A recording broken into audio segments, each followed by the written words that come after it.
irmãos que, quando ele falou da primeira vez, eu imaginei, eu falei, Moisés, início. Muralha, Josué. Aí corrente, eu já pensei em Mauricinho, mas depois ele falou, não, mas tem Pedro também. Falei, nossa, ele vai colocar 4 passagens para pegar, e eu já comecei a imaginar. Eu lembro que na época que ele começou, eu estava estudando sobre Êxodo. E ali o Senhor foi falando comigo coisas muito profundas, ao qual eu quero passar para os irmãos essa noite. Primeiro a gente precisa entender a promessa ao qual aquele povo tinha. Deus, Ele tinha uma promessa para aquele povo. E aquela promessa, ela vai começar ali a crescer já com Jacó, com seus 12 filhos. E ali o povo vai começar a se multiplicar. Eu vou resumir bem, vou ser bem breve nessa mensagem. E os seus filhos começam a multiplicar, eles descem para o Egito. E José ele fala com ali aquele povo e diz, olha, quando vocês voltarem para a terra, aonde vocês vieram, vocês levem os meus ossos.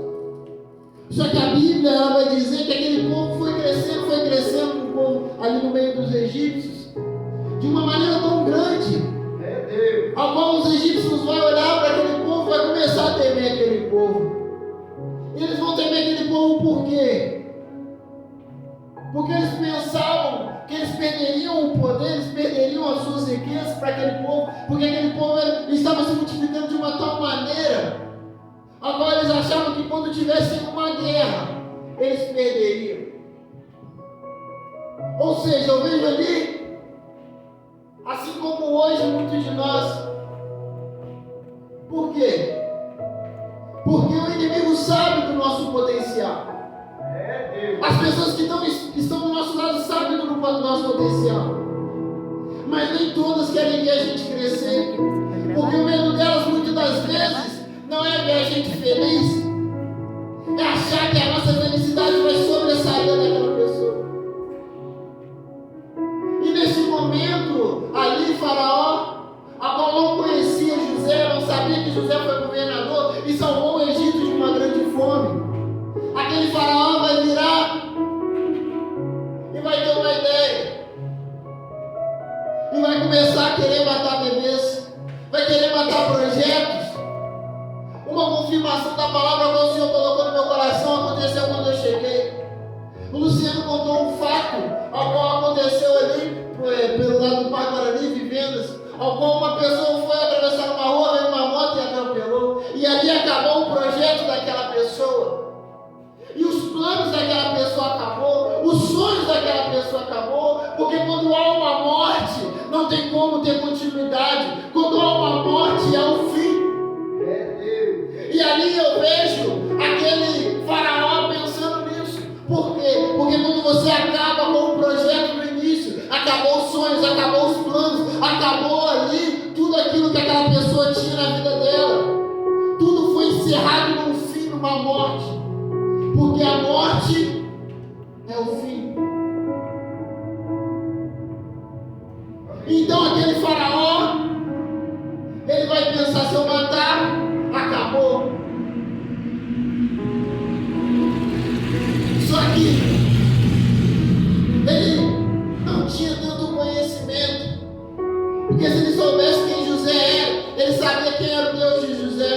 E quando ele tenta matar os israelitas, os bebês, ele simplesmente está armando uma briga, uma guerra contra o único Deus verdadeiro, que é o Senhor dos Exércitos. É aquele que está aqui nesta noite falando com vocês. E quando ali ele vai tentar matar 2 hebreias, ele vai mandar a ordem de matar os bebês. Só que vai acontecer um fato. Elas não vão conseguir matar aqueles bebês. Por quê? Porque elas também faziam parte da promessa. E ali, o Faraó então vai ter outro plano. Joga ele sobre os rios. Se for menino, joga pelos rios. Se for menina, deixa.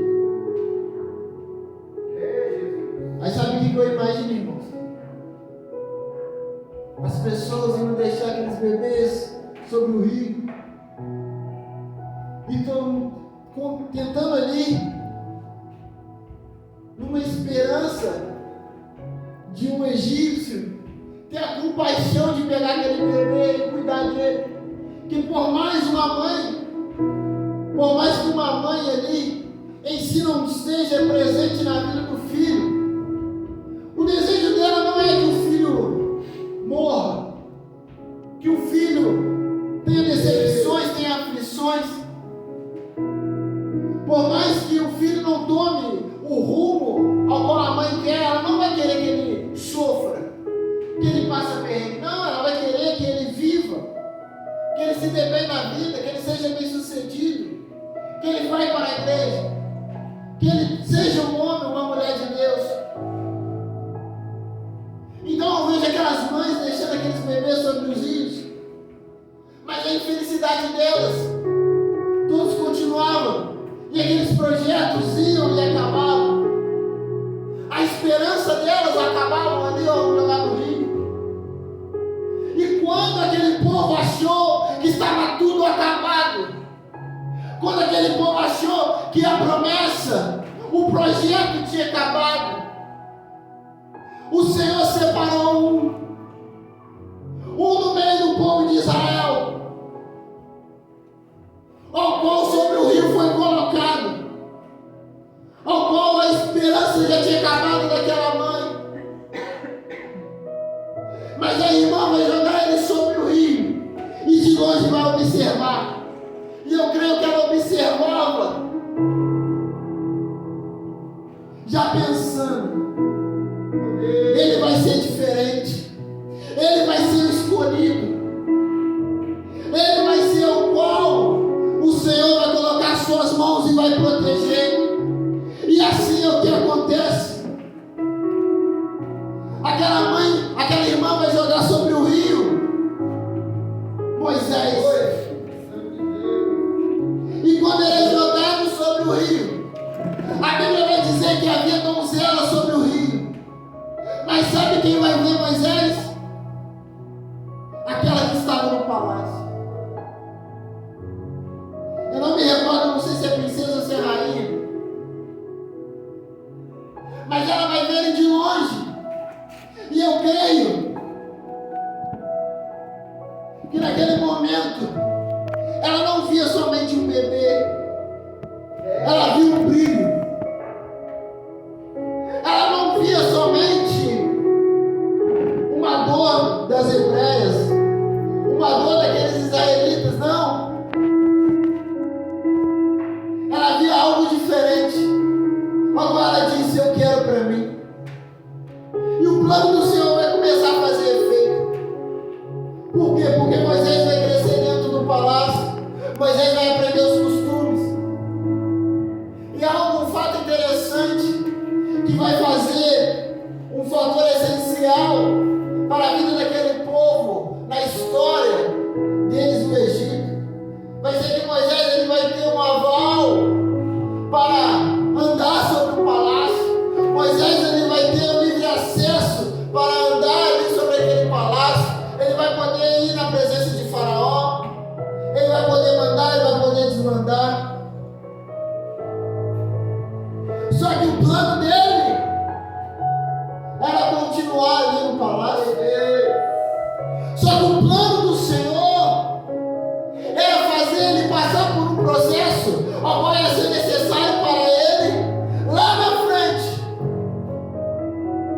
conhecer, vivenciar o sobrenatural de Deus. Moisés ele é retirado do meio do povo do Egito, do meio do povo de Israel, do povo hebreu, é levado no deserto. Deus vai tirar ele no meio ali dos príncipes, no meio ali de Faraó, e vai colocar ele agora para cuidar de ovelhas de seu sogro. E quando ele começa a cuidar de ovelhas, eu vejo o tratar de Deus, que muitas das vezes Deus coloca a gente num lugar ao qual a gente não vê crescimento, ao qual a gente desmerece, ao qual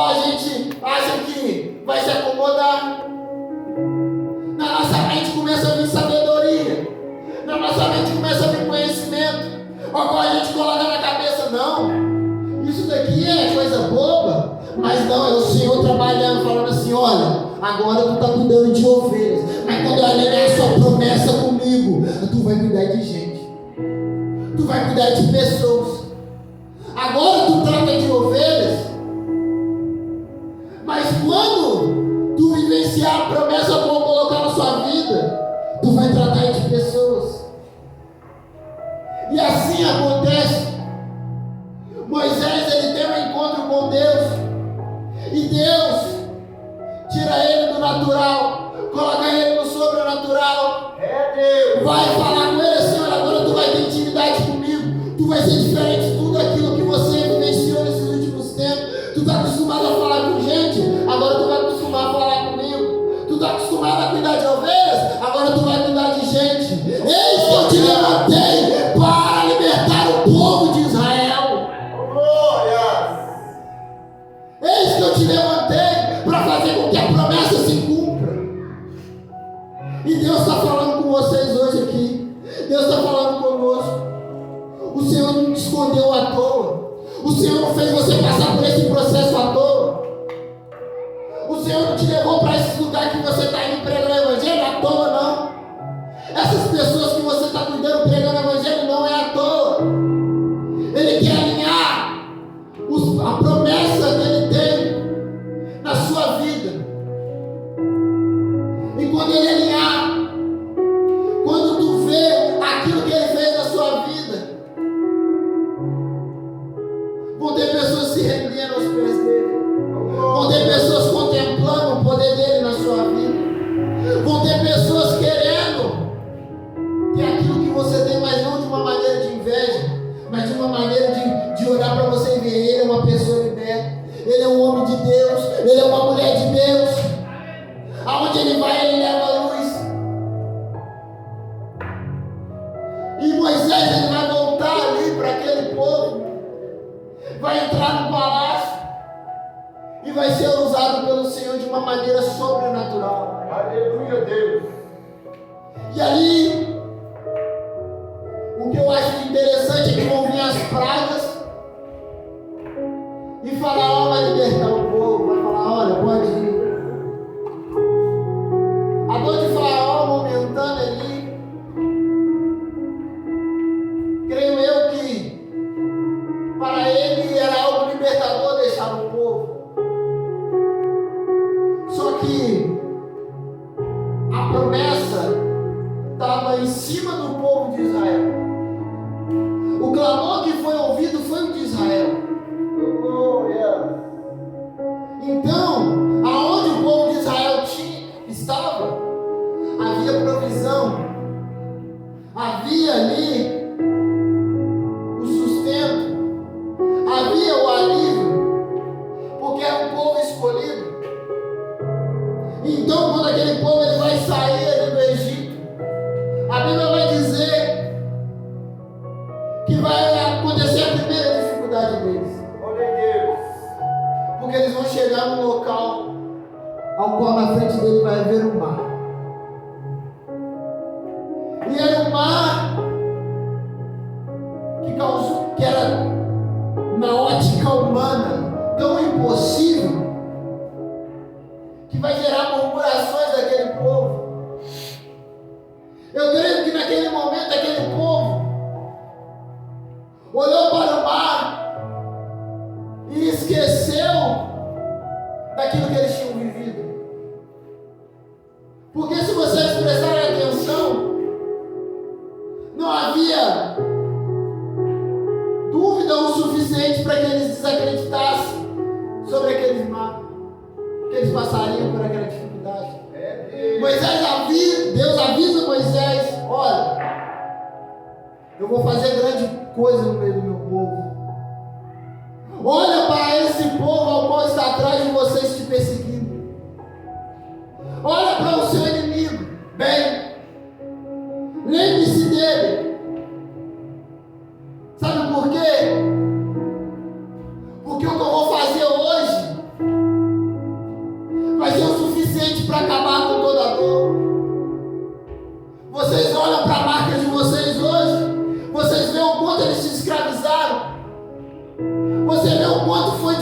difícil você vencer essa luta, pois agora de uma vez por todas acabará toda perturbação, acabará sobre sua vida todo impedimento, porque hoje grande coisa eu farei no meio dele. Oh, glória! Deus provou para o povo do Egito quem ele era, mas também provou para o povo de Israel quem ele era, no meio de sinais e maravilhas, no meio da história. Só que o povo agora, de vez em colocar no seu coração, de vez em acreditar que Deus era, o povo agora vai murmurar, o povo agora vai esquecer, o povo agora vai menosprezar. Só que vai acontecer um fato que eu acho que foi o mais doloroso, uma fala, porque aqui quem já foi humilhado sabe, muitas das vezes é mais fácil tomar um tapa na cara do que escutar certas palavras. Muitas das vezes é melhor que você apanhe do que escutar certas coisas, porque ferida a gente passa remédio e acaba. Só que a dor interna, tem vezes que ela entra no nosso coração de uma tal maneira que a gente para, que a gente desanima. E aquele povo vai virar para Moisés e vai dizer, depois de tudo que Moisés, em meio intermédio de Deus, sendo um canal de bênção fez, ele vai virar para Moisés e vai dizer: olha, Moisés, não tinha sepulcros o suficiente no Egito para que morramos lá? Quisesse matar a gente no meio do deserto? Era a mesma coisa de falar que não valeu de nada tudo aquilo que Deus fez. Anos sofrendo, e agora estou desejando voltar e sofrer novamente. E eu vejo a dor que aquele povo, que Moisés sentiu. Mas Deus havia falado: olha, Moisés. Deus fala com Samuel lá na frente, na verdade, que quando o povo critica aquele homem de Deus, eles não criticam o homem, eles criticam o próprio Deus. Porque o homem de Deus, ele vive debaixo da palavra de Deus. Então, quando é negado o homem de Deus, é negada a palavra de Deus. Então, quando eles falam com Moisés: olha, era melhor ter ficado lá. Eles falam com Deus: não valeu de nada ter enviado as pragas, não valeu de nada a coluna de fogo, não valeu de nada o vento, não valeu de nada a libertação. Só que, irmãos, eu vejo que Deus é justo. E aqueles 3 milhões de pessoas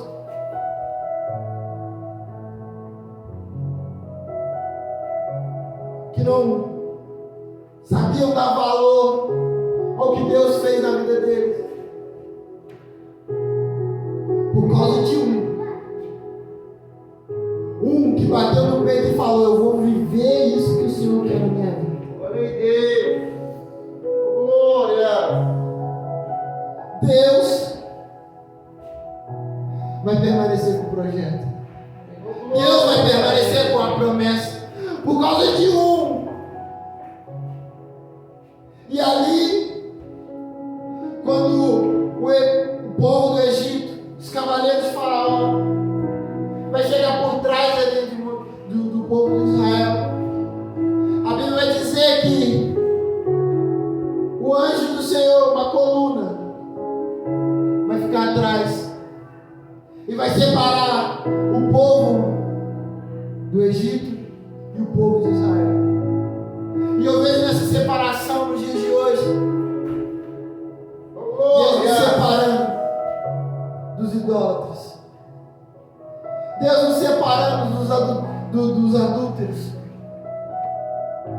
e mostrando para nós que por mais que nós sejamos pecadores, a promessa está sobre a nossa vida.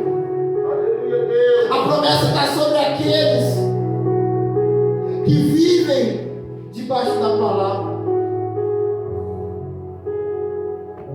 E ali Moisés vai ser usado pelo Senhor. E no movimento sobrenatural, aquelas águas vão se abrir. E aquele povo vai passar em seco. Oh, glórias. Louvado e exaltado é teu nome, Jesus. E ali Moisés vai conduzir 3 milhões de pessoas. E a nuvem, ao qual separava o povo de Israel, o povo de Egito, vai ser retirada. E o povo do Egito vai ver aquele mar aberto. E vão tentar passar. E eu vejo aquele povo de Israel olhando para trás. E vendo todos aqueles guerreiros ao qual açoitaram eles por vários anos. Vendo aquelas pessoas ao qual eles humilharam. Aquelas pessoas ao qual se viu ali sobre uma coisa ruim, uma imagem ruim. E agora eles vão ver eles sendo mortos por a água. Eles sendo ali todos mortos pelo agir de Deus.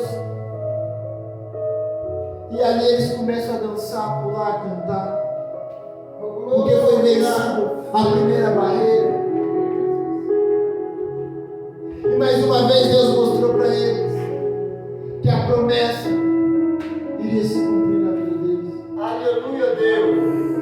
E agora, mais à frente, Josué 6. O povo de Israel ia invadir Jericó. E Deus vai dar instrução a Josué. Aleluia, Deus. Olha, Josué, você vai marchar em volta dessa cidade durante 6 dias uma vez. Vai dar uma volta todo dia. Aleluia, Jesus. No último dia, você vai dar mais 7 voltas. Só que agora, no último dia, nós vamos fazer algo diferente. Todos esses dias, você vai ficar calado. Vou apenas marchar por volta dessa cidade. Mas na última volta, vocês vão gritar. E eu entregarei Jericó em suas mãos. Oh, Deus. Então, Josué e aquele povo, mais 3 milhões de pessoas, vão obedecer. Só que o Senhor abriu a minha mente e eu comecei a conjecturar. Jericó, a Bíblia vai dizer que tinha medo de Israel invadir. Era um povo muito grande, 3 milhões de pessoas entrando numa cidade e acabando com tudo. Imagina só.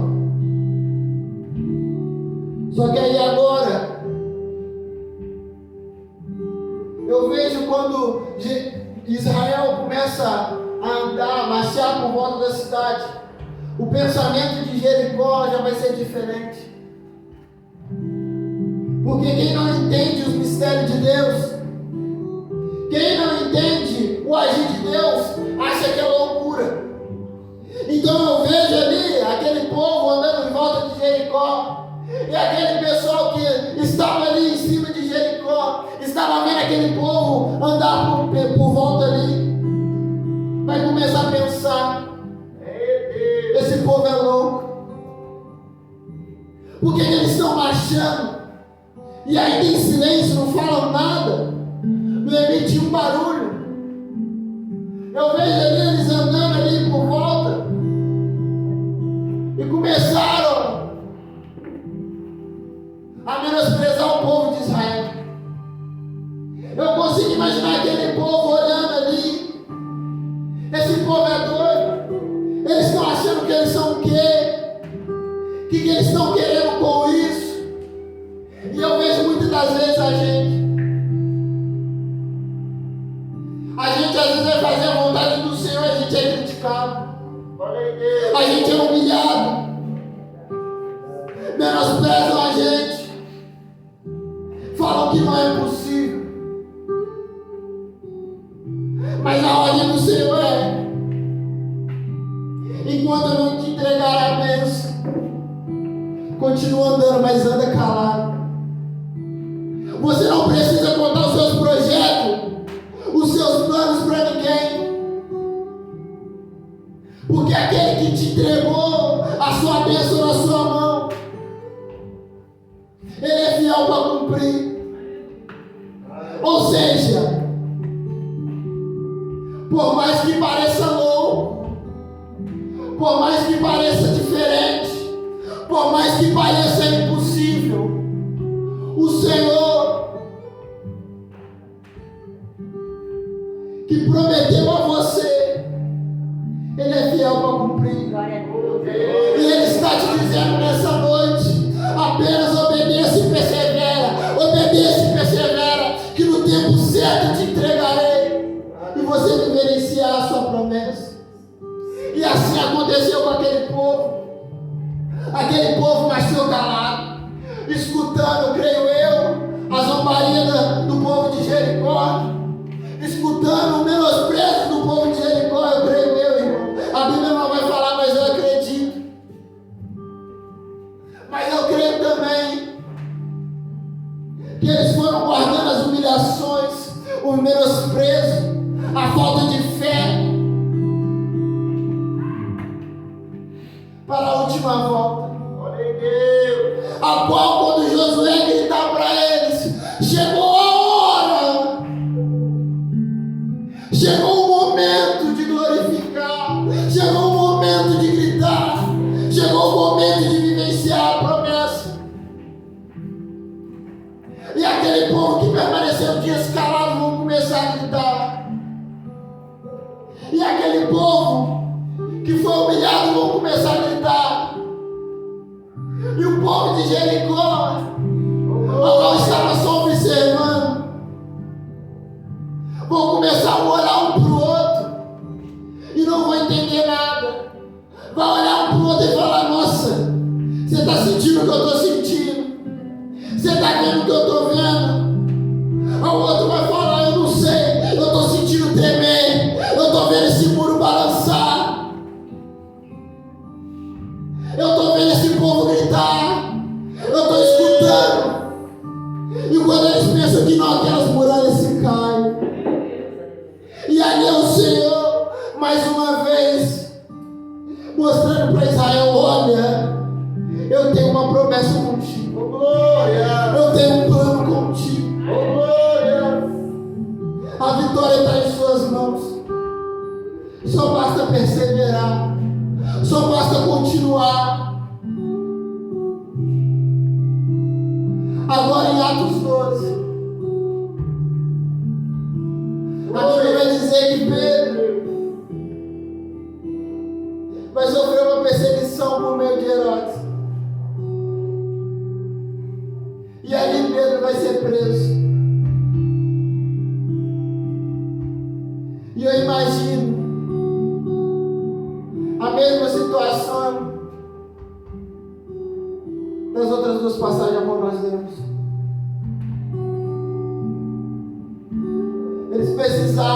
Pedro precisava de um sobrenatural. Mas Pedro, ele participava, ele fazia parte da promessa de Deus.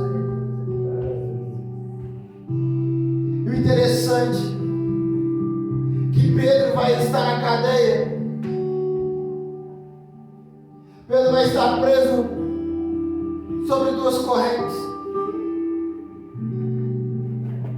E ele vai descansar. Pedro vai dormir. E eu vejo ali o coração dele habitado com algo diferente, com um alívio, com uma tranquilidade diferente, ao qual outras pessoas não tinham, ao qual Herodes não tinha, ao qual aqueles guardas não tinham. Era uma promessa ao qual o permitia ele descansar, ao qual o permitia ele ficar tranquilo, ao qual permitia ele até dormir, mas também uma promessa, outra promessa diferente, ao qual um certo grupo de pessoas estavam fazendo parte. Porque quando Pedro estava preso, a igreja orava por ele. E eu creio que a igreja vendo uma dificuldade, vendo um problema, sabendo da verdade, sabendo a quem clamar, ajoelhava no chão e pedia: Senhor Jesus, liberta Pedro. Senhor Jesus, traz Pedro de volta. Senhor Jesus, faça ele viver a promessa novamente. Senhor Jesus, eu quero que ele seja liberto. Senhor Jesus, eu quero ver Pedro de novo. E no seu coração tinha fé, porque eles clamavam em nome de Jesus. Então o mundo espiritual estava todo voltado para Pedro. Agora o mundo natural ia agir com o mundo sobrenatural. A Bíblia vai dizer que enquanto Pedro dormia, veio um anjo e tocou nele. O acordou. As correntes saíram. As portas da prisão se abriram. O anjo vai mandar Pedro se vestir, colocar a capa. E Pedro vai sair tranquilamente. Vai passar pelos dois lugares onde tinha guardas. Só que Pedro em seu coração tinha para ele que era uma visão. Pois creio eu que quando ele acordou ali meio com sono, ele não entendendo nada, do nada um anjo acordando ele, levando ele à direção da liberdade. Só que ele vai perceber isso quando ele sai da cadeia. Quando ele sai da prisão, ele vai perceber. E eu acho muito interessante isso. Que isso também acontece conosco. Muitas das vezes, no meio de nossa saída de uma libertação, no meio da nossa saída de um lugar ao qual nos trouxe muita opressão, o anjo do Senhor nos acompanha. Mas a gente só vê que Ele nos acompanhou quando nós saímos, quando nós já estamos lá fora. Só que Ele esteve conosco desde o início. A oração foi respondida desde o início. O anjo esteve conosco desde o início. Glória! Ele esteve ao nosso redor desde o início. Ele esteve nos protegendo desde o início. Mas nós vemos só lá na frente. Mas o Senhor está dizendo para nós nessa noite: eu escuto sua oração, eu escuto o seu clamor, e eu vou fazer grandes coisas na sua vida. Glória! Só que vai acontecer um fato interessante. Pedro vai chegar para aquele povo que orava para ele. E que aquele grupo de pessoas não vai acreditar. Tem vezes que a gente ora. E quando o milagre acontece, quando a bênção está em nossas mãos, a gente nem consegue acreditar. Mas é o Senhor mostrando que Ele é na nossa vida. Obrigado, Deus. Agora em Atos 16,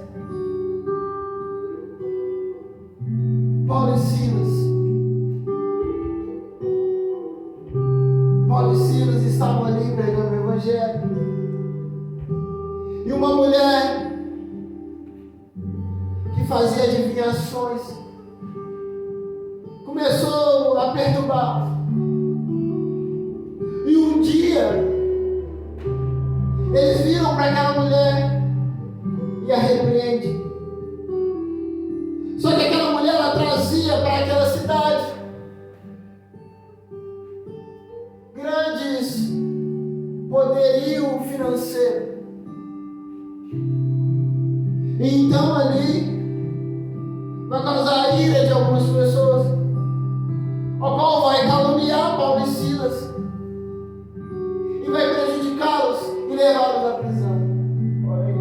Só que quando eles chegam na prisão, eles não ficam colocando culpa na sua condição financeira. Eles não ficam colocando culpa nas correntes que estão em suas mãos. Eles não ficam colocando culpa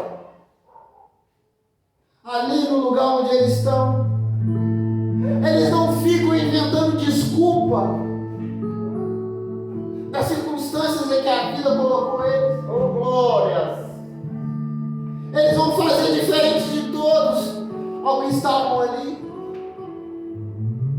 Eles vão falar: podem amarrar a minha mão, podem prender o meu pé, mas a minha boca continua saindo palavras que edificam, saindo palavras de fé, saindo glórias a Deus, saindo aleluia a Deus, saindo adoração, porque eles transpiravam a adoração, eles conspiravam a adoração, eles viviam a adoração, eles não viviam mais para o mundo, eles viviam para Deus. Ou seja, eles estavam ali pregando o Evangelho não só para algumas pessoas, não. Eles estavam vivendo o Evangelho de uma maneira radical, ao qual também era previsto aquilo. Mas eles colocaram no coração: ainda que o mundo diga que não, eu continuo sendo homem de Deus. Ainda que as circunstâncias digam que não, eu continuo sendo homem de Deus. E eu vejo semelhança ao caso de José. Porque José também é preso. E ele poderia se revoltar. Mas a Bíblia vai dizer diferente. Aonde que José botava a mão, dava vida. Era Deus alinhando um plano com José e falando: tu tem promessa, tu faz parte do meu plano, então eu te honro. E vai acontecer a mesma coisa com Paulo e Silas. Prenderam ele, acharam que acabaram com os planos, acharam que acabaram com o Evangelho, mas ali eles vão continuar glorificando, eles vão continuar orando, eles vão continuar exaltando, e vai acontecer um fato. É a mesma coisa que aconteceu com a muralha.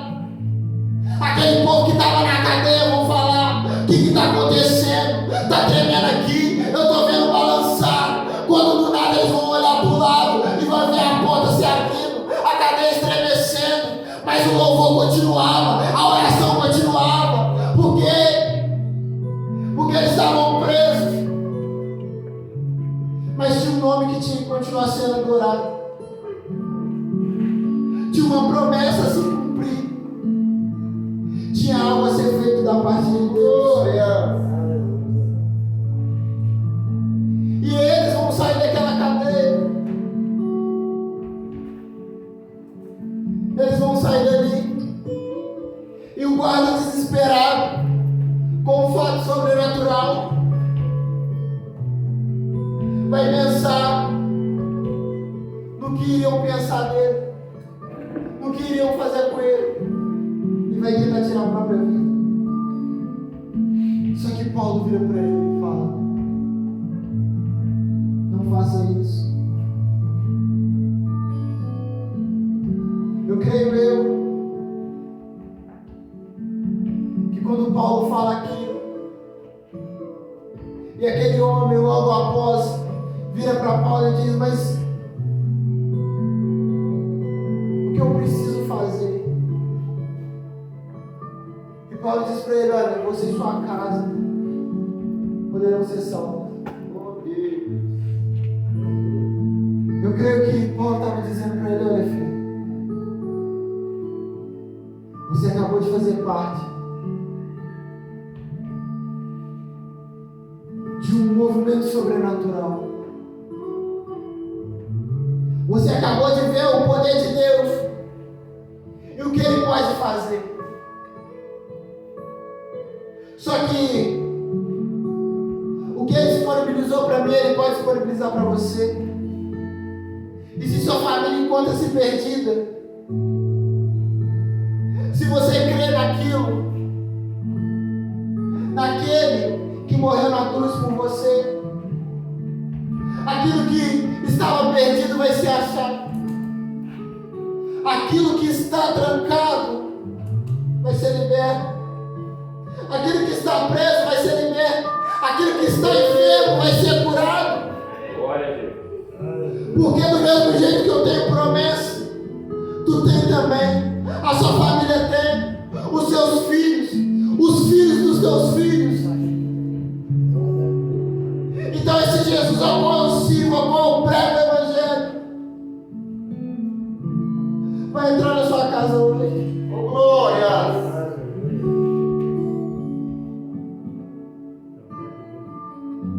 Então, irmãos, essa quarta passagem, ela tem 4 semelhanças muito interessantes. Todas, o nome do Senhor, Ele foi exaltado, Oh, glória. que é o mais importante.